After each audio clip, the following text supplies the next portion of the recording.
Et si tout ce que vous avez le plus demandé dans votre enfance n'était pas un hasard, mais une partie d'un plan sacré que vous avez vous-même aidé à écrire bien avant votre naissance? Et si la douleur, le vide, la confusion, et même les moments de silence entre vous et vos parents contenaient des codes cachés d'un choix fait par votre âme en pleine clarté, bien avant l'oubli? Cette idée peut sembler absurde au premier abord, mais c'est précisément pour cela qu'elle porte en elle la graine de l'éveil. Helena Blavatsky, dans ses œuvres les plus mystérieuses, a révélé que la vie ne commence pas à la naissance, tout comme la mort ne met pas fin à l'existence. L'âme précède le corps, et la biographie n'est qu'un fragment d'une trajectoire longue, invisible aux yeux ordinaires. Selon elle, chaque âme est un voyageur cosmique en quête. Avant chaque nouvelle incarnation, un moment solennel survient. Un conseil silencieux dans les plans subtils, ou, sur la base d'une sagesse accumulée durant des siècles, un choix fondamental est fait pour le prochain cycle terrestre. Vous êtes-vous déjà senti comme si votre famille ne vous convenait pas, comme si vous étiez né au mauvais endroit, dans la mauvaise maison, entouré de personnes ne parlant pas la même langue que votre âme?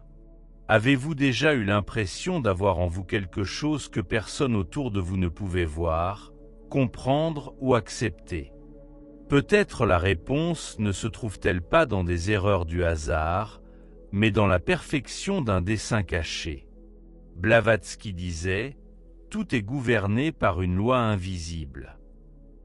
Et cette loi est juste, même quand elle nous semble cruelle.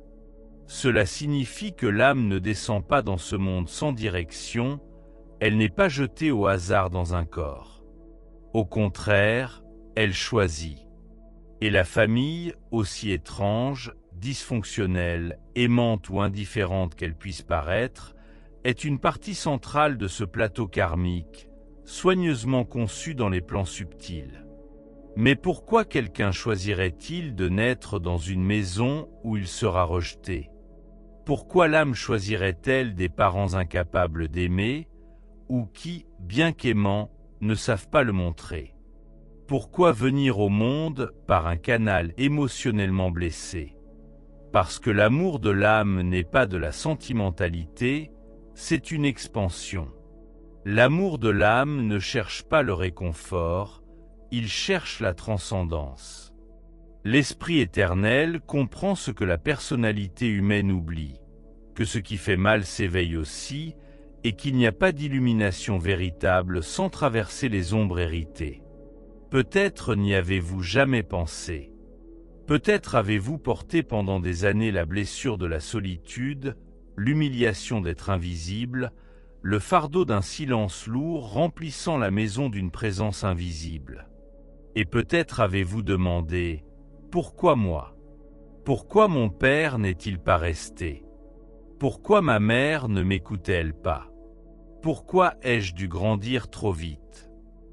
Et si, avant de céder à la douleur, vous osiez inverser la question? Et si la vraie question était celle-ci? Qu'a vu mon âme dans cette famille que personne d'autre ne pouvait voir? Que avait-elle besoin d'expérimenter parmi ces gens, ces visages, ces liens silencieux, pour que quelque chose en moi s'éveille?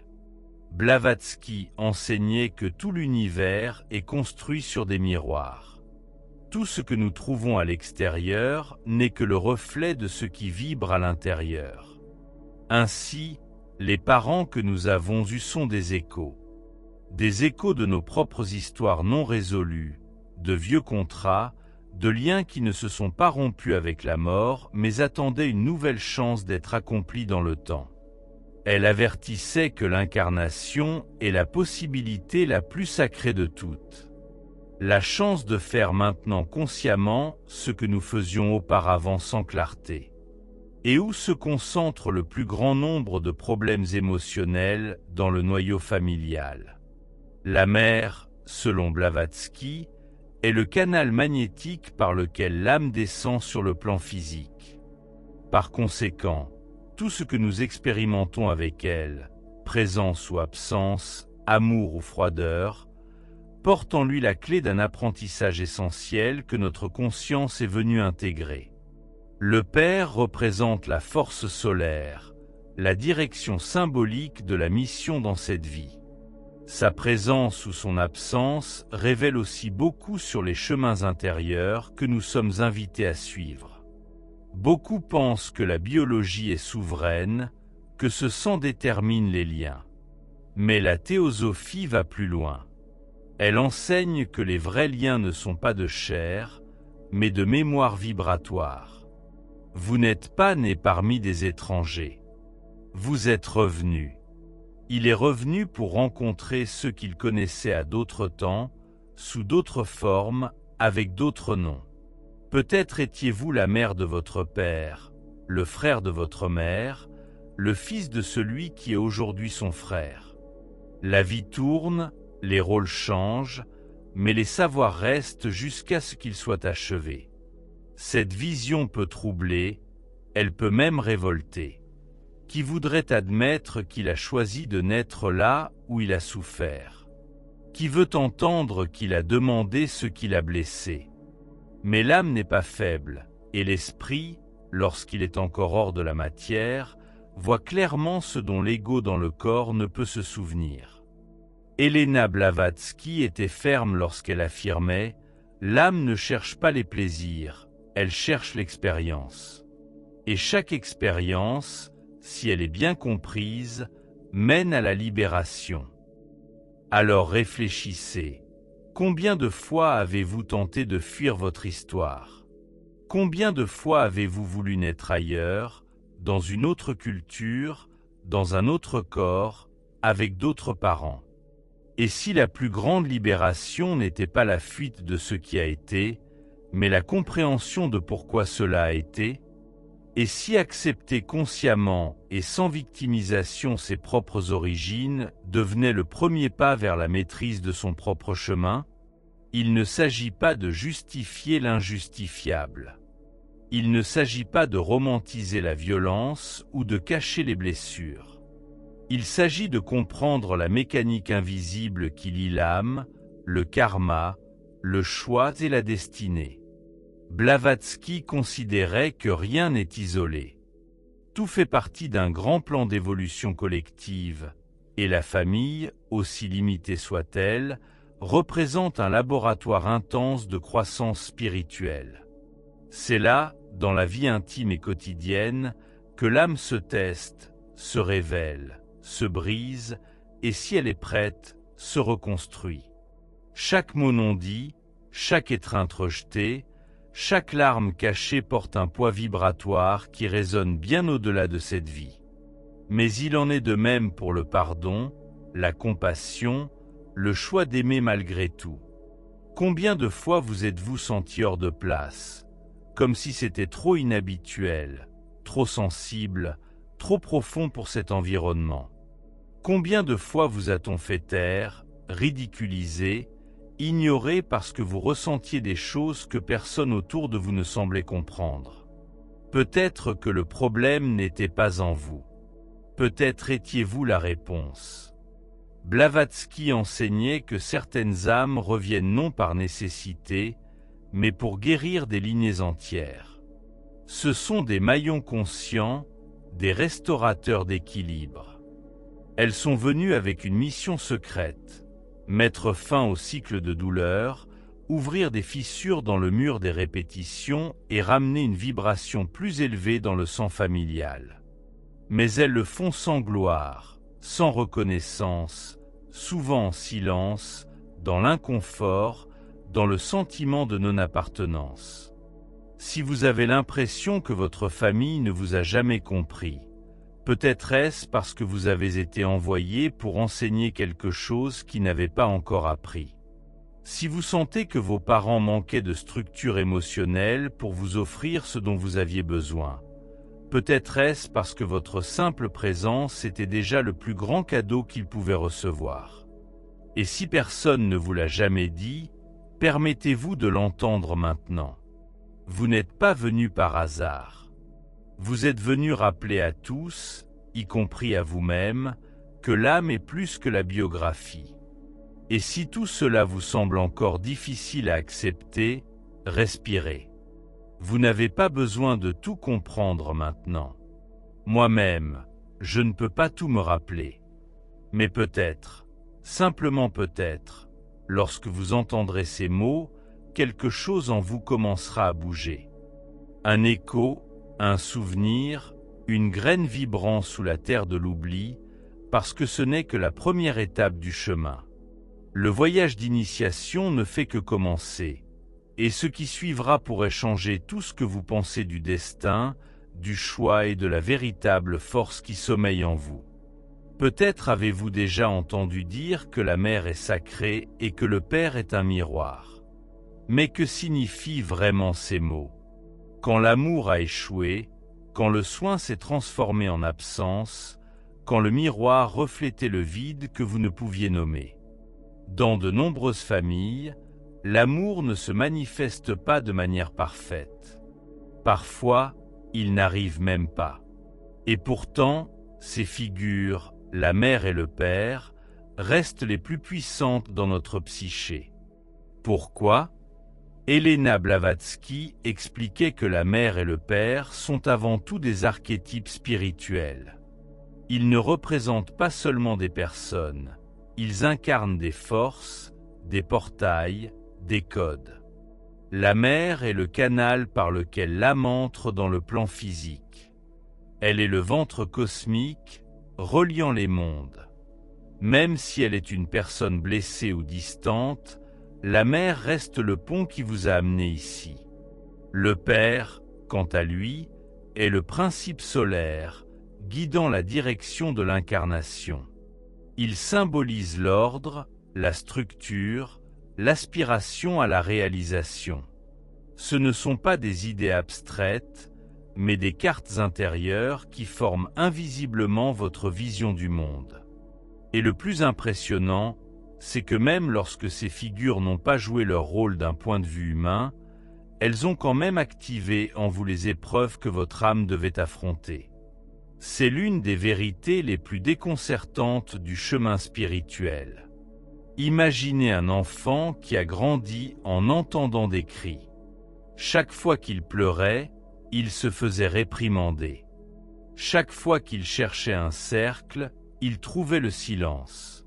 Avec le temps, il a appris à ne pas en avoir besoin, à être fort, à survivre sans soutien. À première vue, cela semble injuste. Mais si nous regardons avec les yeux de l'esprit, nous voyons autre chose. Peut-être que cette âme, avant même la naissance, savait qu'elle devait développer une autonomie intérieure. Peut-être qu'elle avait déjà vécu de nombreuses vies dans la dépendance et qu'il lui fallait maintenant apprendre à s'écouter au milieu du bruit. Ce n'est pas une excuse pour la douleur. C'est une invitation à regarder sous un autre angle. Blavatsky enseignait que l'âme ne cherche pas les expériences agréables, mais les leçons nécessaires. Et ce qui est nécessaire à l'un peut être insupportable à l'autre. Ainsi, chaque âme choisit le lieu où elle doit grandir. Certaines naissent dans des familles aimantes et stables, où la tâche est d'apprendre à garder son cœur ouvert sans perdre son confort. D'autres viennent d'une situation instable où elles doivent allumer leur propre lumière au milieu du chaos. Aucun chemin n'est meilleur. Tous sont des chemins de l'âme. Peut-être avez-vous eu une mère aimante mais contrôlante, de celle qui vous protégeait tellement qu'elle vous étouffait. Elle l'a fait pour vous, avant même que vous ne le demandiez. Et ce faisant, sans le savoir, elle vous a privé d'autonomie, de courage d'erreur, de confiance en votre propre action. Peut-être avez-vous passé votre vie à essayer de vous libérer de ce sentiment d'être constamment observé, jugé, dirigé. Vous êtes-vous déjà demandé si cette mère n'était pas justement l'expérience dont votre âme avait besoin, pour apprendre à faire confiance à son propre jugement? Ou au contraire, peut-être que votre mère était absente, émotionnellement indisponible, froide. Peut-être ne vous a-t-elle jamais dit « je t'aime ». Peut-être était-elle brusque, pragmatique, trop rationnelle. Et vous, enfant, vous vous demandiez « Pourquoi n'étais-je jamais assez pour être aimé ?» Mais si cette absence, qui fait si mal, était la base même sur laquelle vous avez appris à vous nourrir intérieurement, où vous avez éveillé cette capacité à vous accepter, qui est maintenant le fondement de votre force. Et le Père alors? Peut-être était-il physiquement présent, mais émotionnellement absent. Un pourvoyeur qui ne vous regardait pas dans les yeux, qui ne vous demandait pas comment vous vous sentiez, qui disait que ce sentiment était une faiblesse. Vous avez grandi en essayant de lui prouver quelque chose, sans succès. Ou pire, il l'a fait et ne s'est quand même pas senti entier. Ce n'était pas en vain. Blavatsky disait que chaque blessure liée à la figure paternelle révèle un aspect de la mission spirituelle. Si le père était autoritaire, peut-être que la leçon était de cesser l'obéissance aveugle. S'il était absent, peut-être que la vocation était de développer une direction intérieure. Et maintenant, imaginez que tout cela, gestes, silence, regard, vide, ait été placé là avec une précision presque sacrée. Imaginez que votre âme ait réfléchi à ces scénarios avant l'incarnation, et même connaissant la douleur à venir, ait choisi de plonger.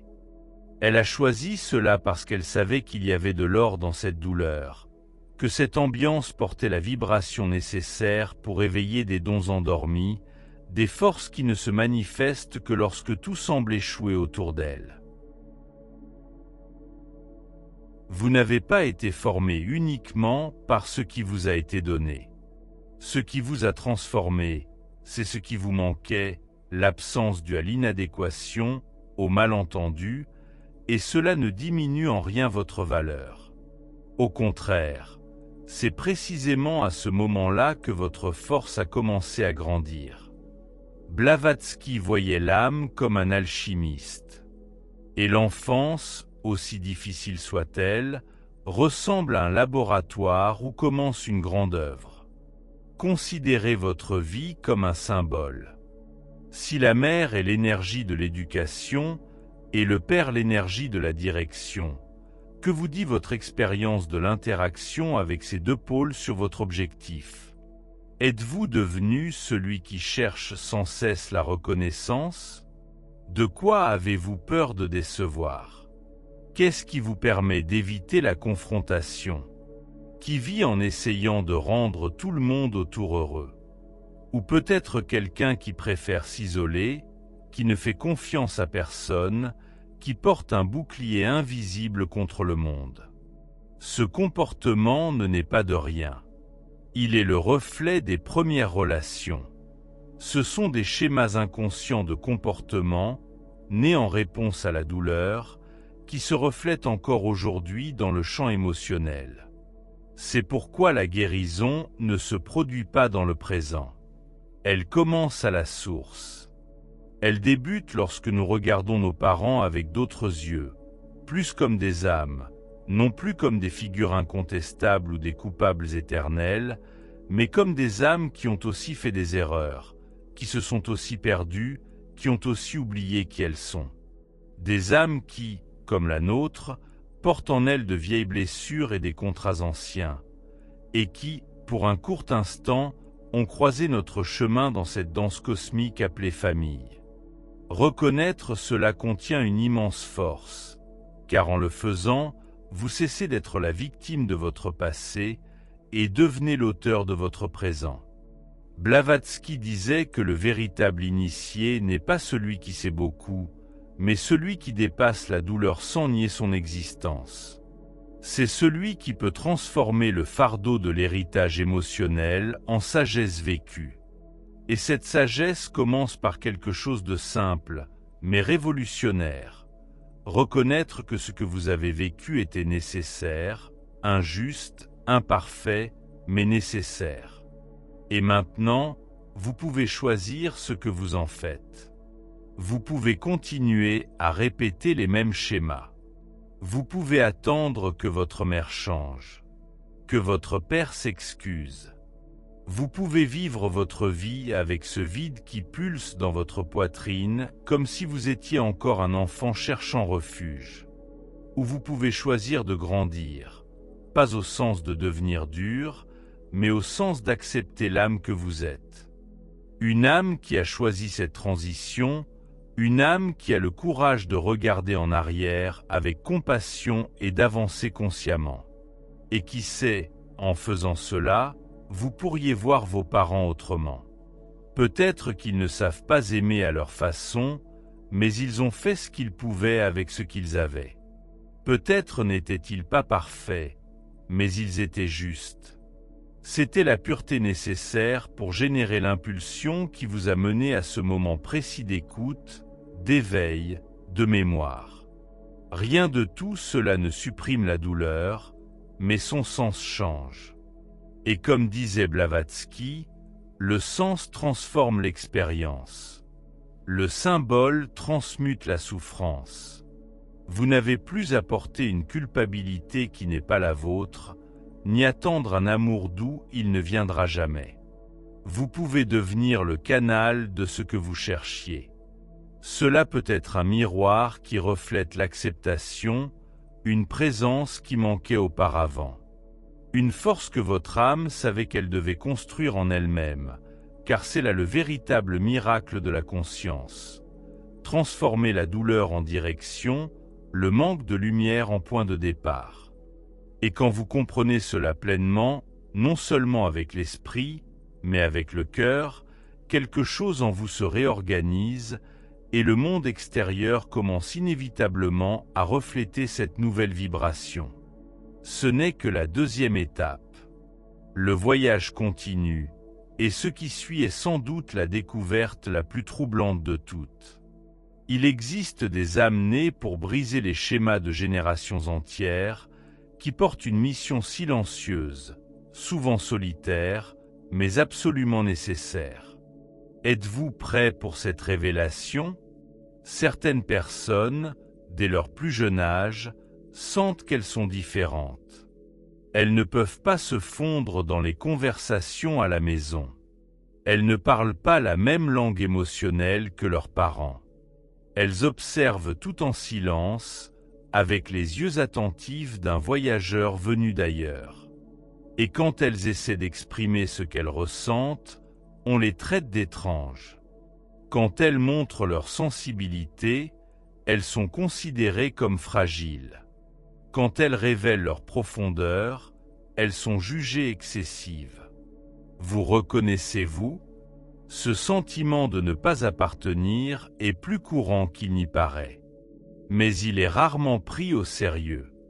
La plupart du temps, la personne croit elle-même qu'il y a quelque chose qui ne va pas chez elle. Elle s'adapte, se tait, essaie de rentrer dans un moule manifestement créé pour quelqu'un qu'elle n'est pas. Mais à l'intérieur, quelque chose résiste, un noyau intact, un souvenir flou, une intuition persistante qu'il y a un sens caché dans tout cela. Et si cette différence n'était pas un défaut, mais un signe de mission? Et si vous n'étiez pas venu pour vous fondre, mais pour changer le modèle? Helena Blavatsky parlait de ces âmes comme de graines de rupture.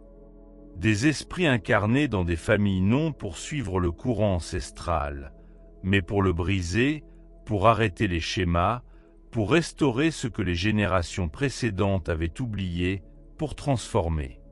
Ces âmes ne sont pas toujours conscientes de cela. En fait, elles le sont presque jamais. Elles portent pendant des années le fardeau de l'inadéquation avant de réaliser que ce qui les distingue est justement ce qui les rend nécessaires. Elles sont comme des œufs émergeants dans l'obscurité répétitive.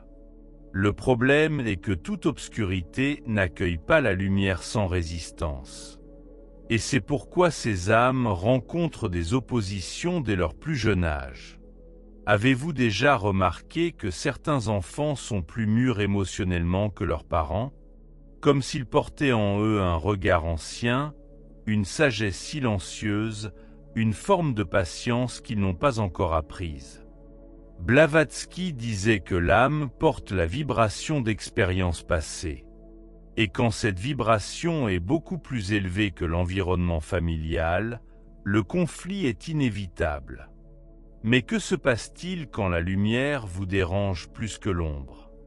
Quand ce qui est différent est rejeté simplement parce qu'il existe? La réponse se trouve dans le silence que ces âmes apprennent à cultiver. Elles deviennent observatrices, prudentes. Elles développent une force intérieure que personne ne voit, mais qui soutient l'invisible. Sans le savoir, elles deviennent des piliers silencieux de la transformation familiale. Combien de fois vous êtes-vous senti fatigué sans raison? Combien de fois avez-vous porté la culpabilité d'autrui, des émotions qui ne vous appartenaient pas, mais semblaient vous habiter? Beaucoup de ces âmes agissent comme des éponges émotionnelles dans le champ vibratoire de la famille. Elles absorbent, transmutent, soutiennent non par choix conscient, mais par mission spirituelle acceptée avant l'incarnation. Pourquoi quelqu'un accepterait-il cela? Pourquoi l'âme choisirait-elle de naître dans un endroit où elle est mal comprise, critiquée ou rendue invisible? La réponse dépasse la logique. Elle est exprimée dans le langage de l'âme. Selon Blavatsky, certaines âmes ont déjà été éveillées dans d'autres vies et reviennent non pas pour grandir, mais pour servir. Elles sont des âmes de transition qui stabilisent les nouvelles fréquences dans les anciennes lignées de transmission. Peut-être que c'est ce que vous vivez. Peut-être étiez-vous cette personne qui a toujours essayé de maintenir la paix dans la famille, même lorsque le chaos régnait autour, qui écoutait les problèmes de chacun, mais n'avait personne avec qui partager les siens, qui se comportait en adulte alors qu'elle était enfant, protégeant sa mère des colères du père, qui retenait ses larmes pour ne pas inquiéter les autres, qui souriait alors que tout faisait mal. Ce ne sont pas de petites relations, ce sont des contrats silencieux, et chacun a du poids. Cela a un prix, cela a un but, mais cela a aussi une limite. Blavatsky mettait en garde contre le risque que les âmes conscientes se perdent en essayant de soutenir ce qui n'est plus durable. La mission de transformation n'est pas synonyme de sacrifice infini. Elle doit être accompagnée de clarté, de perspicacité et d'amour spirituel pour soi. Vous n'êtes pas venu dans ce monde pour porter tout le monde. Vous êtes venu pour en créer une nouvelle vibration. Et pour cela, vous devez être entier. Vous devez vous souvenir de qui vous êtes. Et surtout, vous devez arrêter d'attendre que les autres comprennent ce que vous êtes venu leur apprendre. Tout le monde ne comprendra pas votre sensibilité, tout le monde n'acceptera pas votre profondeur. Mais ce n'est pas un obstacle, c'est un signe. Avez-vous déjà pensé que ce qui vous sépare de votre famille peut être précisément ce que vous êtes venu y apporter? Que votre chemin différent n'est pas une erreur, mais un miroir. Que votre douleur d'enfant a été le premier pas de votre mission. Cela peut sembler injuste. Mais si c'était vrai, et si c'était nécessaire, beaucoup veulent fuir la famille quand ils commencent à s'éveiller spirituellement. Ils sentent qu'ils doivent se protéger, qu'ils doivent respirer un autre air, qu'ils doivent rompre avec les anciens stéréotypes. Et en effet, parfois, la distance est nécessaire pour voir clairement. Mais les perturbations extérieures ne sont pas la fin du chemin, seulement une pause. La vraie guérison se produit à l'intérieur, quand nous pouvons tout regarder sans haine, sans douleur, sans lourdeur, quand nous pouvons voir le but du conflit. Blavatsky parlait de la loi de l'équilibre comme l'une des lois les plus sacrées de l'univers. Tout ce qui a été vécu sans conscience revient jusqu'à ce qu'on le regarde clairement. Et c'est pourquoi beaucoup d'âmes reviennent dans les mêmes familles, dans la même dynamique, jusqu'à ce qu'elle puisse briser le cercle vicieux, non par la force, mais par la conscience. Mais comment savoir si vous êtes une de ces âmes de transition? Il y a des signes. Vous vous êtes toujours senti différent, même sans savoir pourquoi. Depuis l'enfance, vous sentiez que le monde n'était pas ce qu'on en disait. Vous aviez une intuition que personne ne prenait au sérieux. Vous compreniez les émotions des autres avant même qu'elles ne soient dites. Vous ressentiez une nostalgie pour quelque chose que vous n'aviez jamais connu. Et surtout, vous étiez profondément mal à l'aise avec la répétition des mêmes drames, des mêmes douleurs, des mêmes paroles. Ce sont les symptômes spirituels d'une personne venue avec un appel silencieux. Un appel qui ne se manifeste souvent qu'après une grande douleur. Parce que malheureusement, beaucoup ne s'éveillent que quand ils ne peuvent plus dormir. Et vous, avez-vous déjà eu le sentiment de vivre une histoire qui ne vous appartient pas? Avez-vous essayé de rentrer dans des rôles trop petits pour la taille de votre âme? Vous êtes-vous surpris à répéter des actes que vous aviez juré de ne jamais faire? Ce n'est pas une faiblesse, c'est un symptôme d'un champ vibratoire ancestral. Et vous pouvez être celui qui est venu tout transmuter. La transmutation n'est pas un combat. C'est une transformation. C'est voir avec d'autres yeux. Il est clair que ce ne sont pas vos parents qui ont commencé cette histoire. Ils l'ont héritée, et vous l'avez héritée d'eux. Mais cela peut s'arrêter avec vous. Blavatsky pensait que la force d'une âme éveillée est telle qu'une conscience aiguë peut changer le destin de générations entières. Et c'est pourquoi vous ressentez tant, car vous êtes ici pour recréer le fil vibratoire de votre lignée. Vous pouvez penser être seul, mais ce n'est pas vrai. Beaucoup d'autres ressentent la même chose.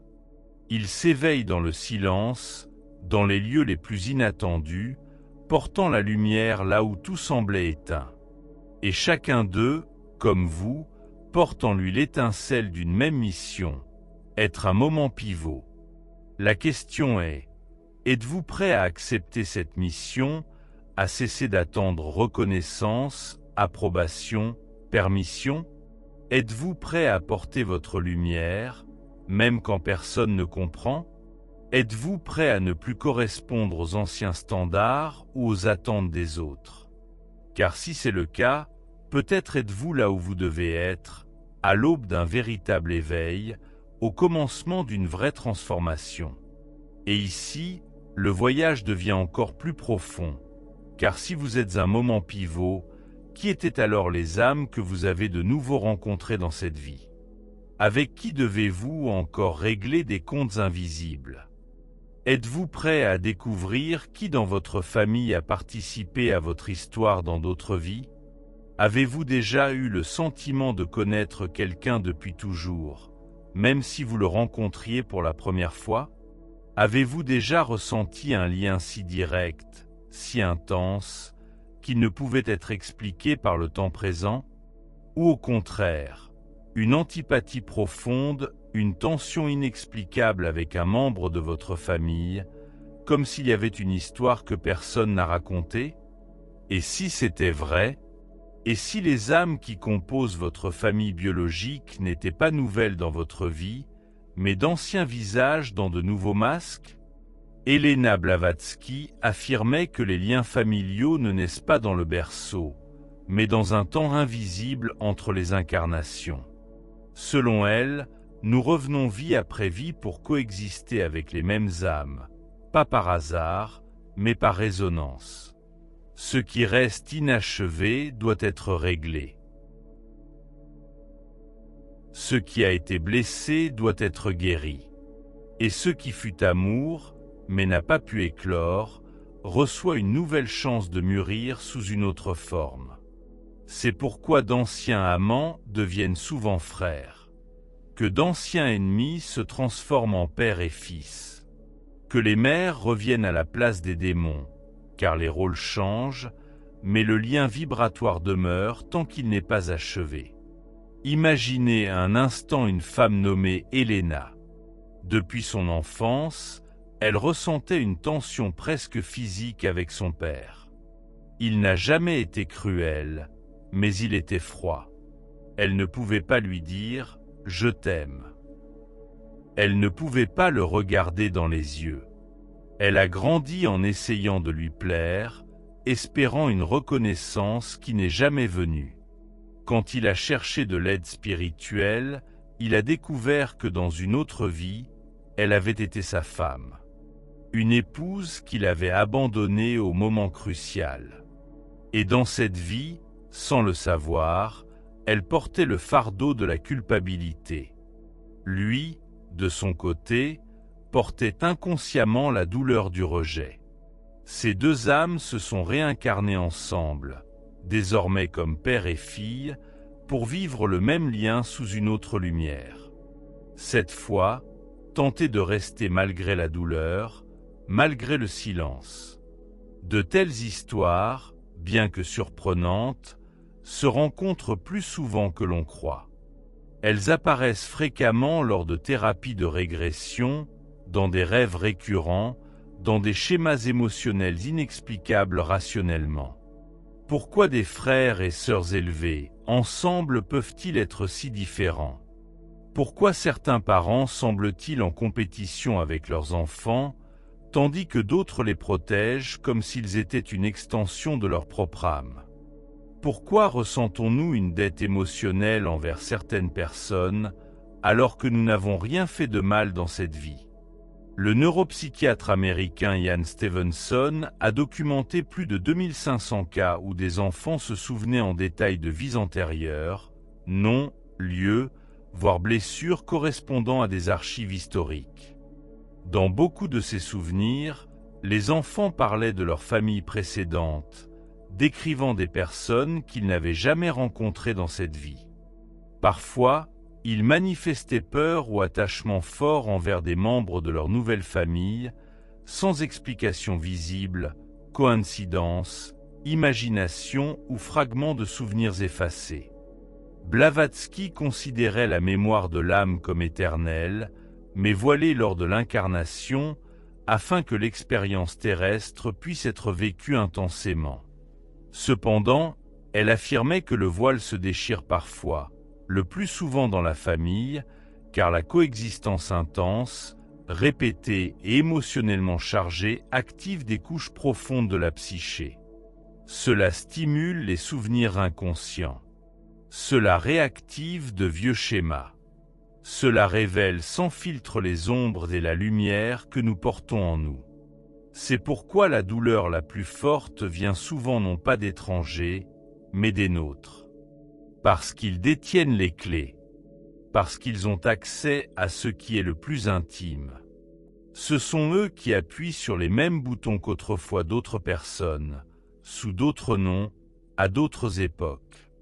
Vous êtes-vous déjà demandé pourquoi certaines blessures émotionnelles se répètent presque à l'identique entre parents et enfants? Pourquoi un père abandonné devient un père absent?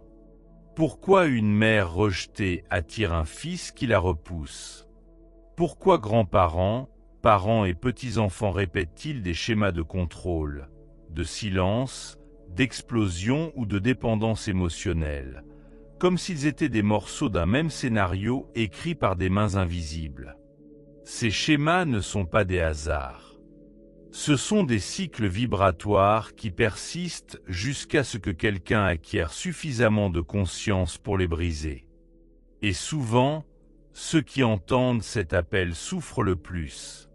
Celui qui ressent davantage, celui qui se sent déplacé. Parce que cette sensibilité permet de voir le cycle et, au final, de le transformer. Blavatsky disait que le destin est une toile de cause et d'effet tissée par l'âme elle-même, et que la réincarnation n'est pas une punition, mais une opportunité. Une opportunité de mettre fin à ce qui a mal commencé, de guérir ce qui reste ouvert. Revenir, oui, mais avec la chance de faire autrement. Mais que signifie concrètement faire autrement ? Cela veut dire cesser de répéter. Cela signifie répondre à la critique par le silence intérieur. Cela signifie choisir la compassion au lieu de la vengeance. Cela signifie poser des limites là où auparavant il y avait soumission. Cela signifie regarder un père agressif et ne plus voir un homme blessé, mais une âme meurtrie. Cela signifie dire non avec amour. Cela signifie reconnaître que le passé ne doit pas nécessairement continuer à vivre en vous. Un cas exemplaire a été enregistré par des chercheurs en régression. Une jeune femme nommée Amelia a eu accès, lors d'une séance profonde, à un souvenir où elle voyait sa sœur actuelle comme une rivale dans une autre vie. Dans cette incarnation, elle s'était battue pour un même homme. Il y avait eu trahison, douleur d'âme et mort prématurée. Dans cette vie, Amelia enviait toujours sa sœur et se sentait coupable de cela. Elle vivait dans une compétition constante, sans savoir pourquoi. Après avoir accédé à ce souvenir, quelque chose a changé. Le conflit a perdu sa force, le ressentiment son sens. Ce n'était pas de la magie, c'était de la clarté. Que feriez-vous si vous appreniez que quelqu'un dans votre famille a un jour fait partie d'une histoire ancienne? Que les émotions que vous ressentez envers cette personne ne viennent pas de cette vie, mais d'une autre. Que vous l'aimiez ou la haïssiez sous d'autres noms, dans d'autres corps, et que vous vous retrouvez maintenant face à cette même âme, avec la chance de choisir enfin la paix. Blavatsky enseignait que l'évolution ne se produit que lorsque nous transformons nos relations dans la conscience. Lorsque nous cessons de voir les autres comme des obstacles et que nous commençons à les voir comme un miroir. Cela ne signifie pas accepter les insultes. Cela ne signifie pas nier les blessures. Cela signifie regarder au-delà de la surface. Cela signifie se souvenir que nous ne traitons pas seulement avec des parents, enfants, frères, sœurs ou conjoints. Nous traitons avec des âmes. Des âmes en voyage, des âmes en apprentissage, des âmes en contrat. Et les contrats spirituels ne sont pas éternels. Ils existent jusqu'à ce que l'apprentissage soit intégré. Après cela, le lien se dissout ou change de forme. Un parent despote peut devenir un ami. Une sœur distante peut devenir une alliée. Parfois, l'apprentissage consiste simplement à savoir lâcher prise, à libérer avec amour ce qui ne peut plus grandir, à savoir avancer sans porter ce qui ne vous appartient plus. Le plus étonnant, c'est que beaucoup de ces changements commencent par un petit choix. Un pardon non donné peut maintenir un cycle actif pendant des siècles. Un pardon royal pourrait mettre fin à un conflit vieux de plusieurs siècles. Et l'âme le sait. Alors reviens. Voilà pourquoi elle insiste. Alors, répétez. Pouvez-vous imaginer combien de drames familiaux qui se déroulent aujourd'hui ont commencé il y a plus de 300 ans? Combien d'alliances émotionnelles que nous appelons karma sont en réalité des accords inconscients maintenus par un manque de clarté? Combien d'enfants naissent de parents qui furent autrefois vos rivaux? Combien de petits-enfants portent une douleur émotionnelle dont ils ne sont pas nés? La psychogénéalogie propose une théorie intéressante selon laquelle des événements non résolus dans les générations précédentes se manifestent sous forme de symptômes physiques, émotionnels ou comportementaux dans les générations suivantes. Une étude de l'Université de Columbia a montré que les petits-enfants des personnes ayant survécu à l'Holocauste présentent un taux élevé de cortisol, similaire à celui de leurs grands-parents, bien qu'ils n'aient jamais subi de traumatisme direct.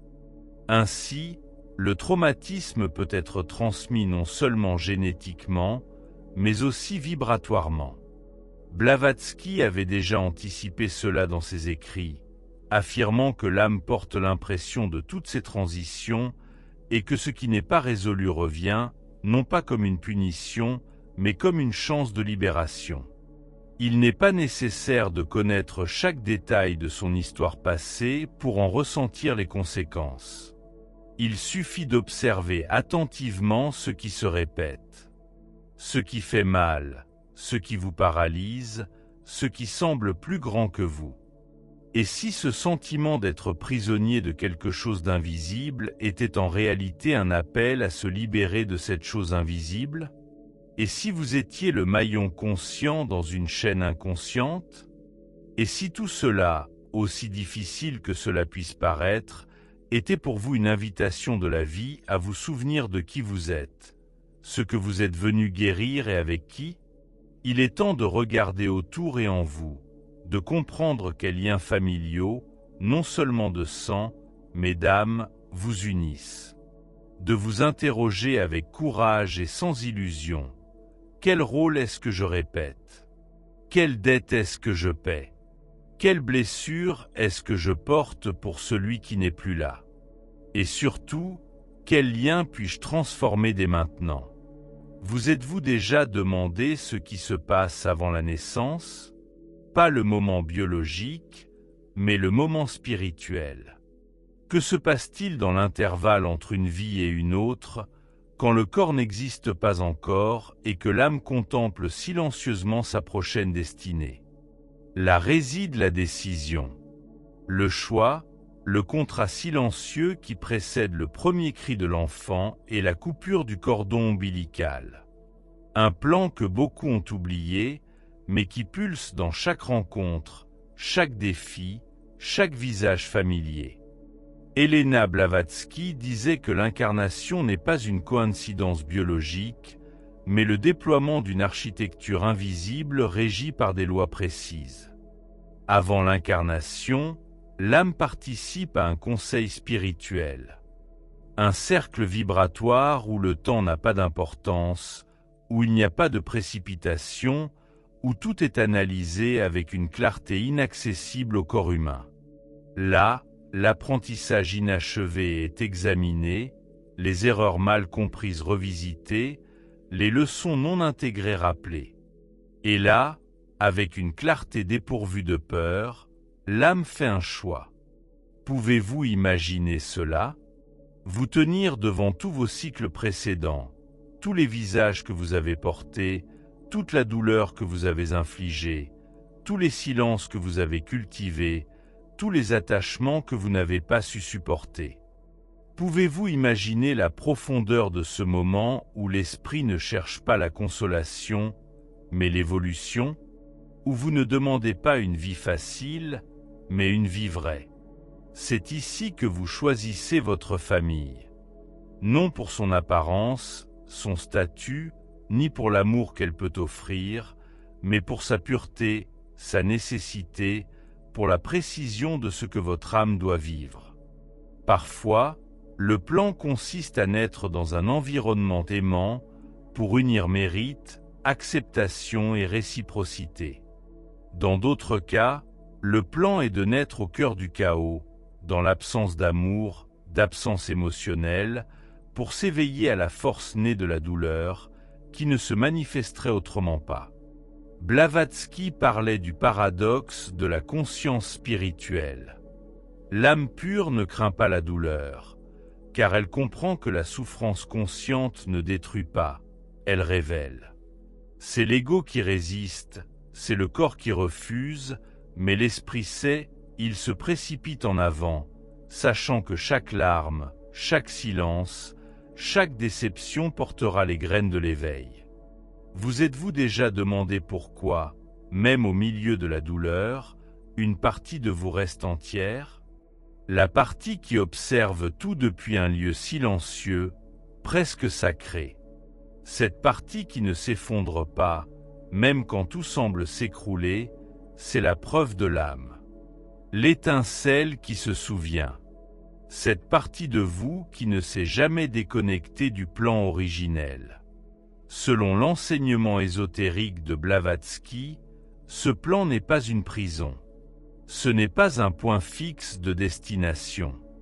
C'est une structure flexible, semblable à une carte avec certains points de rencontre et des chemins alternatifs. Vous choisissez les rencontres principales, les leçons les plus importantes, les événements qui peuvent vous pousser vers l'intérieur de vous-même. Mais la manière dont vous réagirez, ce que vous en ferez, dépend toujours de votre libre arbitre.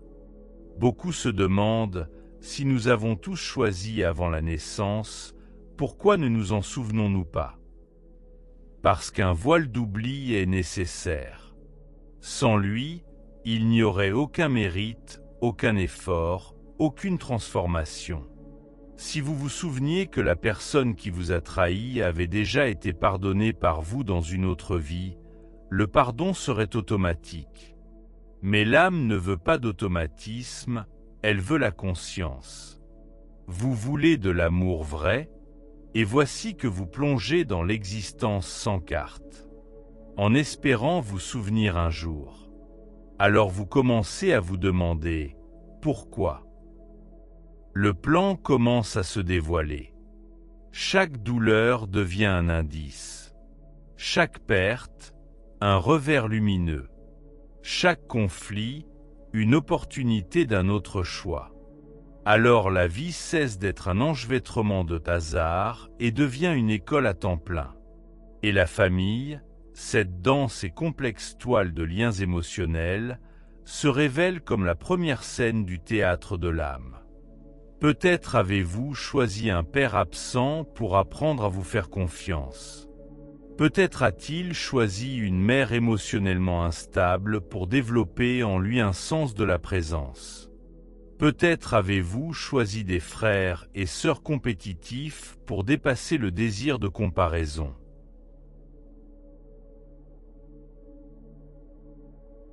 Peut-être avez-vous même choisi une maladie génétique, une limitation physique, un état émotionnel difficile, non pas comme une punition, mais comme un outil d'accélération. C'est difficile à accepter, car on nous a habitués à croire que la souffrance est une punition. Cette douleur serait le signe d'une erreur, naître dans une famille difficile serait un malheur. Mais si c'était l'inverse, et si les plus grandes difficultés étaient aussi les plus grands mérites? Et si, avant l'incarnation, votre âme avait dit « Oui, j'accepte, oui, je vais y arriver. Oui, je choisis de grandir ». Blavatsky disait que l'âme éveillée devient co-auteur de son destin. Elle cesse de réagir et commence à se transformer. C'est pourquoi certaines personnes semblent vivre la même douleur de façon totalement différente.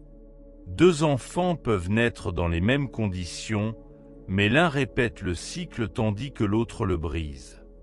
Qu'est-ce qui fait la différence dans le niveau de conscience activé tout au long du voyage? Vous pouvez continuer à demander « Pourquoi cela m'est-il arrivé ?» Ou vous pouvez commencer à demander « Que tente-t-il de m'apprendre ?»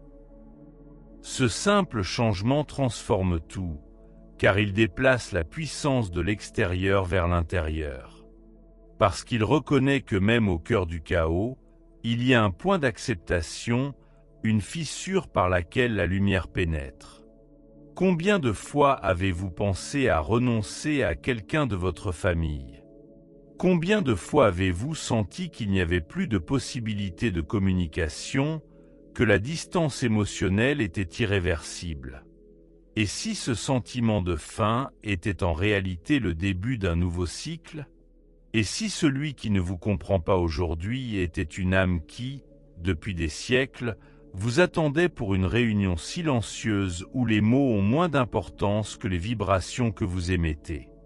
L'âme communique non seulement par des mots, mais elle parle à travers les actes, le choix de la présence. Parfois, un regard stable vers la vérité guérit ce que 10 incarnations de conflits n'ont pu résoudre. Parfois, l'absence nécessaire réorganise le champ d'activité de chacun autour de soi. Et parfois un simple geste d'acceptation détruit des contrats invisibles qui duraient depuis des siècles. Rien de tout cela n'est trop mystique pour être réel.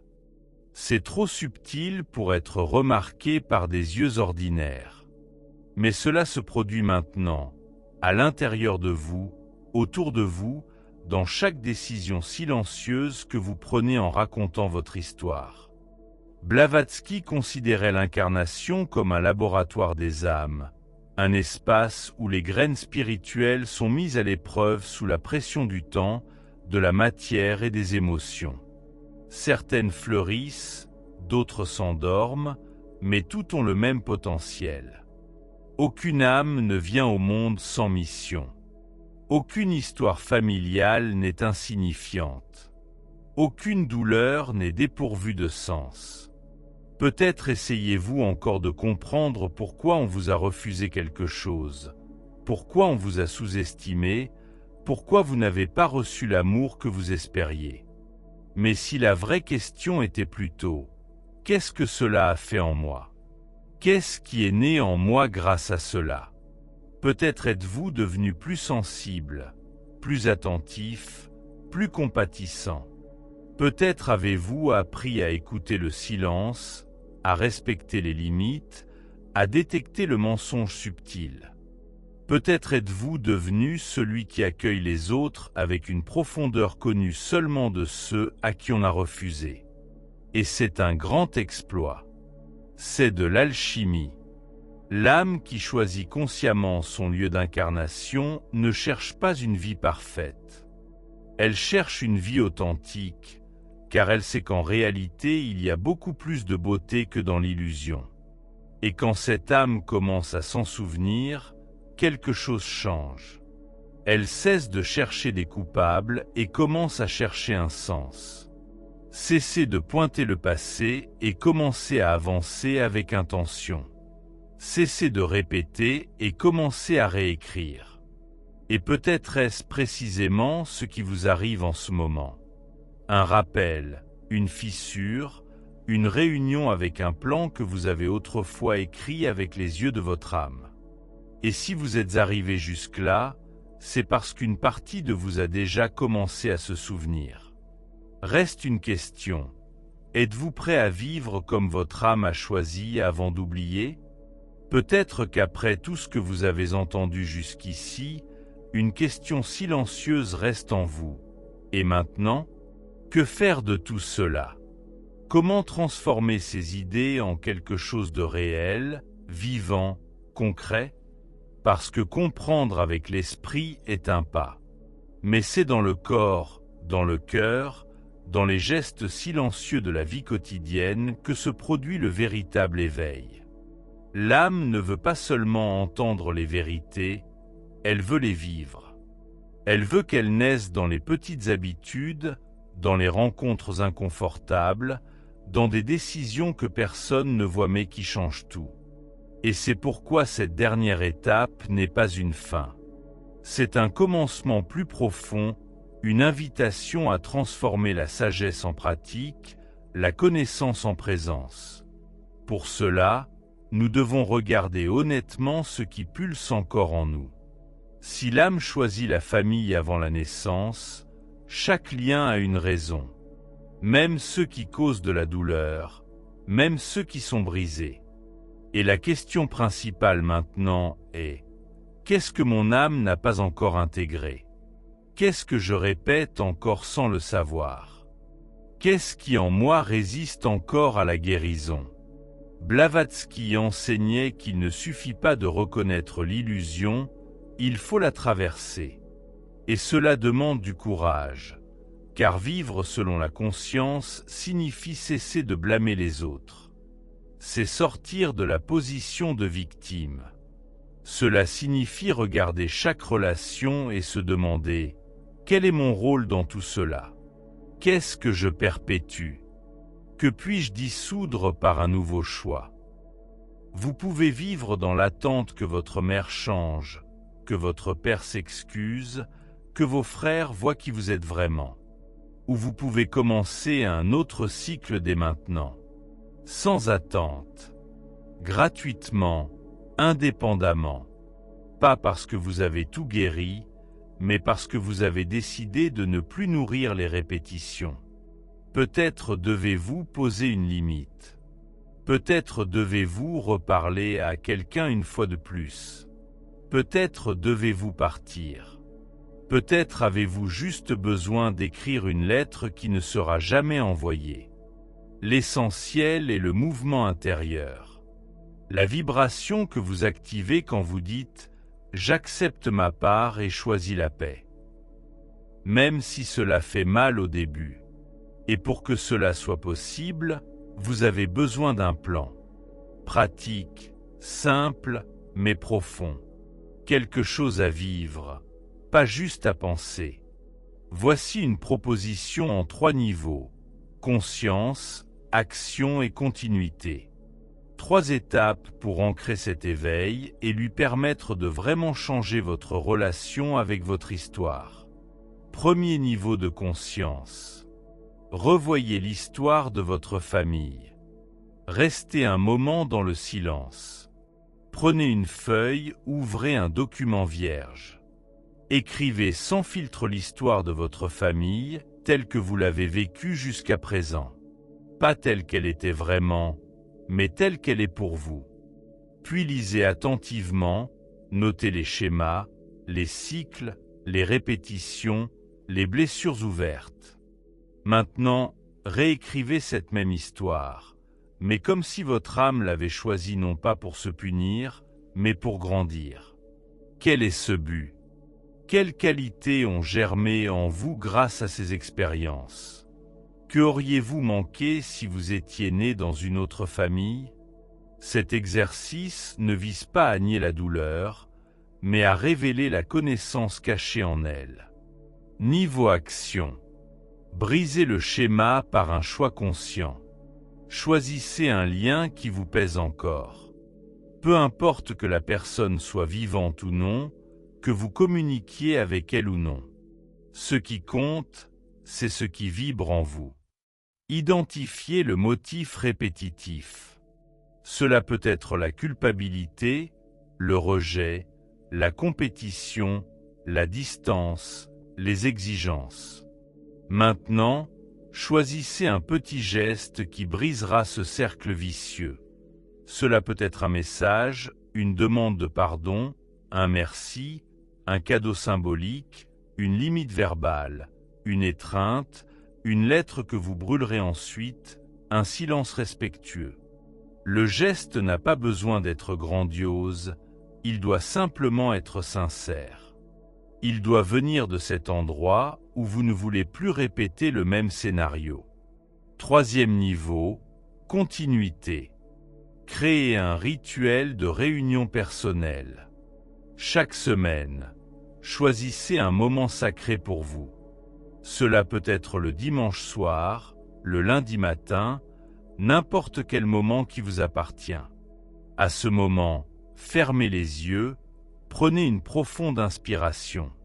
Rappelez-vous l'image de votre famille comme une constellation. Regardez les visages, les silences, les gestes, les erreurs, les réussites. Regardez-les comme des âmes. Visualisez une douce lumière qui entoure tout le monde, y compris vous-même. Répétez mentalement « Je lâche ce qui ne m'appartient pas. J'accepte ce qui m'appartient déjà. Je choisis la paix. » Faites cela chaque semaine. Ce rituel n'est pas qu'un symbole, il réorganise le champ énergétique. Il change votre présence dans la vie. Ce plan ne résout pas tout en un instant, mais il lance le processus. Et tout processus a besoin d'un début. N'attendez pas que votre famille change. Vous commencez parce que, comme l'a dit Blavatsky, l'âme éveillée porte en elle une force silencieuse qui réorganise tout autour sans avoir besoin de convaincre qui que ce soit. Et maintenant que vous êtes arrivé aussi loin, peut-être remarquerez-vous quelque chose de nouveau. Peut-être, au fond de votre âme, ressentez-vous qu'il n'y a pas d'erreur, que la douleur de l'enfance était aussi un signe de force. Cette absence a servi de déclencheur pour chercher ce qui vit à l'intérieur, que tout n'était pas juste dans le sens humain, mais précis dans le sens spirituel. Vous n'êtes pas ce qui vous est arrivé, vous êtes ce que vous décidez d'en faire. Et la bonne nouvelle, c'est que vous pouvez choisir maintenant. Aujourd'hui, vous pouvez commencer un voyage que votre âme a reporté pendant des siècles. Cela peut être un lien conscient avec votre lignée. Cela peut être la fin d'un cycle. Cela peut être le début d'une nouvelle vibration. Et même si personne ne le voit, même si personne ne le sait, la vibration change. Et quand la vibration change, le monde réagit. Les paroles des autres changent, les invitations changent, les rencontres changent, les rêves changent. Votre vie, sans éclat, commence à refléter ce que vous êtes devenu. Cette vidéo n'est pas simplement riche de contenu. C'est un miroir, et le reflet que vous y voyez n'est que le commencement. Un doux rappel que votre âme sait bien plus que ce que votre esprit ose imaginer, que tout est déjà en vous. Et ce souvenir se produit maintenant. Si quelque chose en vous s'est éveillé sur ce chemin, partagez-le dans les commentaires, anonymement si vous le souhaitez. Dites-nous comment vous ressentez aujourd'hui votre famille. Si vous avez remarqué des schémas, si vous avez déjà senti une réunion, si quelque chose ici vous a aidé à comprendre votre histoire autrement, ces actions renforcent le champ collectif. Vous n'êtes jamais seul, même si vous avez l'impression du contraire. Mettez un like à cette vidéo si elle a eu un sens pour vous. Cela nous aide à diffuser ce contenu à d'autres âmes en quête. Et si vous n'êtes pas encore abonné, abonnez-vous dès maintenant à la chaîne Au-delà des savoirs. Ici, nous traversons ensemble le voile entre visible et invisible. Ici, ce qui semble être simplement une vidéo est en réalité une parabole, et elle ne fait que commencer, car lorsque l'âme commence à se souvenir, tout change.